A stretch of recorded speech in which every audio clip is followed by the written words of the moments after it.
Ok, ons is vandag hierso in Mpumalanga, nee. Nou ek kuier hier vir Piet. Hier 'n fyn saad diskplanter van DBX van X-Farm, nee. Het verdwaal hiernatoe. Nou wat maak hy met hierdie besigheid? Nou soos hy sê, nee, hy slaap tussen Hendrina en Carolina. Nee, weet julle waar so is hy? Kom ons vind 'n bietjie uit. Waar pas hierdie ding in sy boerdery in? Hoekom het hy hierdie rigting gegaan? Piet, hoe gaan dit? Gaan baie goed, dankie André. Nee, wat? Luister hierso. Okay, eerste ding, ek wil gou by jou hoor. Jou boerdery opset, net so vinnig, wat is die hoofgewasse, hoe lyk dit? Het jy 'n veefaktor, hoe loop jy goed bymekaar en dan wil ek weet nou, hoe kom het jy nou die Wes-Kaapse planter hiernatoe ingevoer? Ja, kyk, ons het 'n gemengde boerdery met 'n lekker sterk veefaktor. En ons doen backgrounding op ons spulpunte wat ons het na die sojas af is. So ons wil vinnig na die sojas wil ons 'n cover crop inkry om dan backgrounding te kan doen hierso van Junie maand af op ons veevertakking. So, basies ek jou reg verstaan, gemengde boerdery, mielies, sojabone en dan bring julle nou die veefaktor redelik sterk in. Sterk in, ja. Hoekom fokus jy so hard op die vee? Want ek meen die afgelope tyd die tendens was meerendeels gewees, kom ons koop groter masjiene en ons brei die hektare uit en is al wat ons doen en hardloop ons in daai rigting en skroef die beeste, ons hardloop net op die gewasse. Hoekom het jy die ander rigting gegaan? Ons is sterk, ek meen ons kom nou al baie jare sterk op herlewingslandbou. En dit jou veefaktor op jou stoppelweidings wat dan nou weer terugploeg wat hulle opeet en veral op hierdie cover crops wat ons nou afronding doen met die backgrounding op die veevertakking, voed ons die ondergrondse diere ook. Ja. Dis ons weet mikrobes en fungusse en okay. Dis om ons grondlewe te verbeter en die humusvlakke te lig en die uiteinde, want almal is bewus daarvan, dit verhoog jou koolstofvlakke in die grond. Beter voghou vermoë en ons loop ons mos nou vas in 'n kosteknyptang. Ons moet sien die moeilikheid is op pad. Sê, ek dink is nou meer 'n knyptang nie. Ons gaan nou nader na 'n skroef toe, of ons 'n wysgrip of 'n ding. Ja, daar's eintlik nie meer lug in daai tonnel nie. So ons moet 'n plan sien om aan die ander kant uit te kom. Maar luister jy op daai noot, nee, ek dink dis 'n baie belangrike punt wat jy maak. Die waar jy nou geposisioneer is met die veefaktor en al daai goed, ek meen jy hou langer beheer oor meeste van jou produk wat jy nog deur die beeste kan jaag ensovoorts. Jy voeg die waarde toe tot hulle op die einde. En ek neem aan jy laat nie die jy sê jy doen die backgrounding alles self. So jy laat gaan nie speenkalvers klaarvoer kraal toe nie. Jy maak hulle klaar, nê. Ons probeer dit doen. Dit hang af, elke seisoen het sy eie manier. Hang af van pryse wat dit vir jou bring en maar dis wat ons probeer doen om ons grond te benut, dit wat beskikbaar is. En dit gee jou daai flexibility op die einde van die dag. Seker. Nou okay, in 'n jaar soos hierdie wat ons gaan sit en wat ons nou dit gaan nie net eers oor die kunsmisprys nie, maar of ons weet nog nie eens of ons kunsmis kan kry nie. Dis nee. Ja. Voorsien jy dat jou manier van werk jy sal dit nou nie elke jaar wil doen nie, maar as die kalf van die put is, kan jy dalk met minimale kunsmis wegkom en nog steeds 'n relatiewe oes afhaal op die einde van die dag, al is dit op 'n ding soos mielies ensovoorts, net om verby hierdie besigheid te kom. Ja, nee, verseker. En dan die ander ding is wat 'n mens, as dit moet, kan 'n mens 'n cover crop, somer cover crop plant en vee inkoop en op die lande afrond en daardeur geld maak, want die mielies som werk nie op die oomblik nie met die huidige pryse nie. Ja, glad. Dit amper gehalveer. En ek sê mos ons sit met ons sit met 10 jaar terug se mieliepryse en oor 10 jaar van nou af se kunsmispryse. Daar's hy. Okay. Nou maar vir hierdie tipe van som net mense altyd tools nodig wat jou kan diversifiseer. Maar nou het jy nou ek wil nou sê 'n Oeverbergse koringplanter loop koop, nee, om hierso te kom cover crops plant. Vertel my 'n bietjie die logika agter die besigheid. Andre, hierdie planter is meer as net 'n koringplanter. Ja? Hy kan enigiets plant van canola, 2-3 kg per hektaar tot en met sojabone. Ja. So hy gaan vir my kan doen alles wat my mielieplanter nie vir my kan doen nie. So jy het nou letterlik, so hy kan die sojas kan hy ook stamp met Hy hom. kan met sojas, ons het hom beproef, hy kan sojas ook plant. En sy uitmeting en plasing is baie presies. Dis wat ou wil hê, wil die putte op die regte vlak hê in die grond. So ek het lank gaan rondkyk en ek soek 'n eenvoudige planter. Hy moenie my baie drama gee, hy moenie te veel tierlantuintjies hê en hy moet 'n lewenslange dier, hy moet my kan uitleef in my tyd. Nou, kyk net, ek was 2 jaar terug by jou, nog 2 jaar terug by jou dink ek Ja, gewees, 2 wat jaar ons terug. daai mielieplanter, daai DBX'e van jou deurgekyk het, nê. En toe sien ek maar die goeders is stewig maar ek het nie mooi besef nie tot ek nou daar in die Kaap die draai gemaak het. Jy praat van 'n lewenslange ding wat hy jou kan uitoorleef en ek dink genuine as jy kyk nou hierdie goed aan mekaar gesit is en dit wat ek daaronder gesien het, hierso belê ek daadwerklik in 'n bate. Dis nie 'n ding wat ek oor 4 jaar gaan moet kom en okay nee wag, nou is alles geskroef en dan moet ek hom weer vervang nie, nê. Presies so, André, as jy na sy sluitdele kyk, dis basies sy 2 kouters wat die voorsny en sy drukwiel. Nou daar is 3 beerings wat hier betrokke is. En dis bekombaar. Jy is nie gesukkel om daarby uit te kom nie en dan natuurlik jou skoon skuurplaatjies tussen die 2 kouters om die modder af te skraap. Ja, en dis dit. En dan natuurlik sy verstelling. Dit is ook baie belangrik, kan jy baie presies met hierdie mate stel wat jy hierdie muur losmaak en dan daai bout dieper of vlakker stel om jou diepte te beheer. En dan natuurlik die hidrolika aan die kajuit van die trekker. Baie presiese uitmetingsstelsel wat hy het.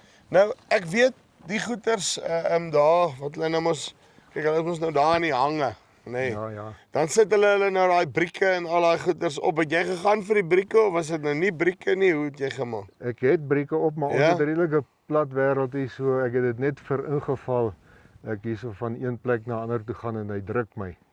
Het ek 'n briekstelsel op. Nou, jy was net soos okay, right, luister net vir in case hy kom, gooi hom maar in daar. Gooi hom in, laat ons hom het, laat ons nie teëspoed het op die groot afdraandes nie. Nou, Kyk, is 'n redelike gewigtige ding. ja, Hierdie elke ry het 'n 300 kg druk op hom. Hierdie balk wat hier is vol konkreet. So ja, want ek ben nou net, hy is toch vol konkreet ook. vol konkreet. Yes, Hierdie is in 21 as hy leeg is, nie sy vrag op het nie, is hy 21 ton. Ja, maar dit gee seker, maak seker dat hy actually kan ingaan nie, want ek Dis- meen as jy kyk hierso, hier waar ons nou geplant het, ek meen hy sny glad deur hierdie sojaboonhooi. Verseker. Ja, jy moet nou as jy nou te naby in jou stroper, agter die stroper is, dan gaan hy bietjie sukkel as jy dik materiaal het, Ja, want as die materiaal nog nat. Maar hier het ons nou 3-4 dae terug gestroop, nee, week terug. En hierdie goed is sny hy soos pudding. en ek meen hierdie goed, jy kan actually voel, hy het nog 'n bietjie vog in hom, nê. Dis nie dat hy droog is nie en hy so sny nog deur hom. Vroeg, hy's deur hom. En hy sny maklik deur hom. Lekker. Okay, en dan hierso, ek wil nou net gou hier kyk, nê, want hier's nou 'n ding wat ek raak gesien het. Sorry, ek sien nou net goed hierso soos ons aangaan, nê. Ek like hierdie. Dis vir my awesome. Kyk hoe versterk is hy hierso. Nee, Hier is bietjie baie ingenieursdenke in hierdie struktuur hoor. hy's Ja. hoe sê hulle? Hy's gebou. Nee, hy's gebou en klaar gebou. Iets wat ek jou wil vra, nê? Nou wat sê exhaustpype het jy hom nou in welkom gehad dat hulle vir hom ander exhaustpype hier agteraan sit. Wat gaan hier Jy aan? wil nie weet nie, hierdie is nou die Wes-Kaapenaars het mos 'n slakprobleem. Ja, Hulle jaag deur hierdie pype hulle gooi 8 kg slakpille met lamplantings per hektaar. En ek en Rinus het gesels en toe sê ek vir maar hierdie ding gaan mos nou vir my goed werk as ek met sojas plant en ons kom oor die muiskolle, dan gooi ek muisgif in my tank. okay. Grys wat gemeng is met gif. Ja, En as ek oor daai kolle gaan dan sit ek daai blaas daai wat ek al die tank se meganisme aan en So- dan blaas hy vir my muisgif so uit. terwyl jy plant, Ja. dan sien jy waar die kol is en dan slaat jy net die switch en Ja. gooi vir hulle. En dan die ding is wat ons ingebring het in hierdie planter is daai selfe tank het ons 'n oorswaai klappie wat dan nou as jy Kom wys my gou daarso. ek kamer weet- krop mengsel wil plant, Ja, waar jy fyn saad soos radyse en daai goeters het en dan nou natuurlik nog 'n haver of 'n stoelrog wat segregeer as dit skit. dan kan jy in hierdie fynsaad waar die muisgif is, kan jy jou fynsaad gooi. Yes, Jy ja. kan enigiets van 2 kg tot 10 kg uitstrooi per hektaar wat jy nodig het. Maar dan inval in die hooflyn wat saam met die haver en die stoelrog uitgaan. So hy hardloop aan hierso wat hy dan daarso deurgaan en hy hardloop in die hooflyn in jou hoof. Kyk, ek sê maar nou hierdie planters is altyd die beste dat hulle so gestainless steel is hier deur, nê. Dit lyk regtig of hy aan welkom by 'n pyp by Noise Boys was of iewers. Maar kyk, hierdie dun pyp is nou waar as jy swaai hierdie klap hier oor en dan gaan die muisgif gaan hier deur of die slakpille. Maar dan as jy die klap oorslaan, dan gooi jy alles in die hooflyn in. Maar dan segregeer dit nie want dit is apart in 'n tank, die klein tank hier voor. En ek wil gou nee, want ek kyk nou sommer net weer. Ek is elke keer verstom as ek hierdie goed se boukwaliteit sien, nê.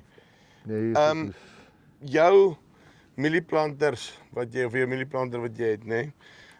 Hoeveel jaar kom jy nou al met hom? ek kom van 2008 af, my eerste planter vervang met 'n groter planter 2014 en 2016 my tweede een, groot planter 16 ry. So is 'n leeftyd, ek weet nie. So jy's klaar al 10 jaar op hom en daar's nie plan om hom nou te vervang nie. Hy's reg. Daar's hier en daar slytasie op 'n skernier of so, maar Ja. dit vervang 'n mens Dit is maar maak reg. gewone goed. Ja, en dan natuurlik jou uitmeters moet jy op standaard hou. Dis Ja. maar daar's baie belangrik, jou uitmeters en jou plasing van jou saad, daai meganisme, jou pyp, dis die heel belangrikste punte. En as jy dit in plek het, is jy reg. Dan Want hardloop daar's hy. nie slytasie op die karretjies nie, hulle is nog solid. Dis lekker.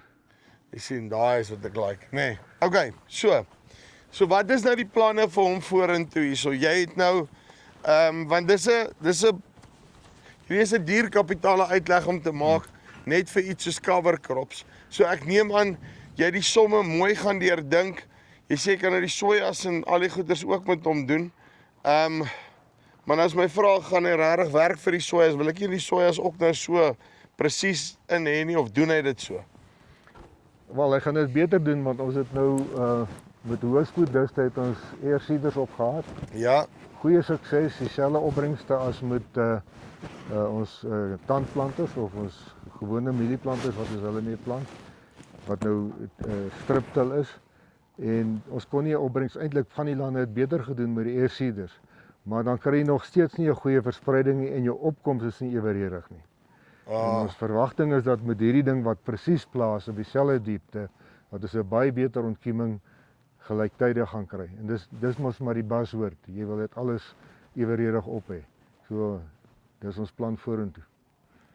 En dan weet ek agter dat ek net nog agterna sê, ons plant nou al ons spulpunte eerste, wat is nou en dan gaan ons al die droolande, droolande, gaan ons ook haver en 'n mengsel insit vir 'n bedekking vir die winter. En ons kry baie goeie resultate en die ding is met die planter, met hom kan ek so maklik 100 hektaar 'n dag agter die rug sit. So ek kan hektare doen. jy kan hardloop. Jy kan nie met 'n 3,5 meter plantertjie nie. Hierdie is 12 meter en hy loop 10 km/h. En die trekker weet nie eens van hom. Trekker al loop en lag met hom, so ja. Heel laaste vraag, nee. Ons het nou hierdie ding begin met die interessante tye waarin ons is. Wat dink jy is die belangrikste ding nou going forward vir die toekoms, hoe landbou dalk in die toekoms lyk ensovoorts? Wat is die belangrikste manier, hoe moet ek my boerdery posisioneer of hoe doen jy dit? Sjoe. Andri, dis 'n ingewikkelde vraag. Ons weet nie waar gaan ons heen nie. Wat gaan pryse moet ons, wat gaan kunsmis moet ons maak? Wat gaan produkpryse moet ons maak nie met al hierdie onstabiliteit in die wêreld.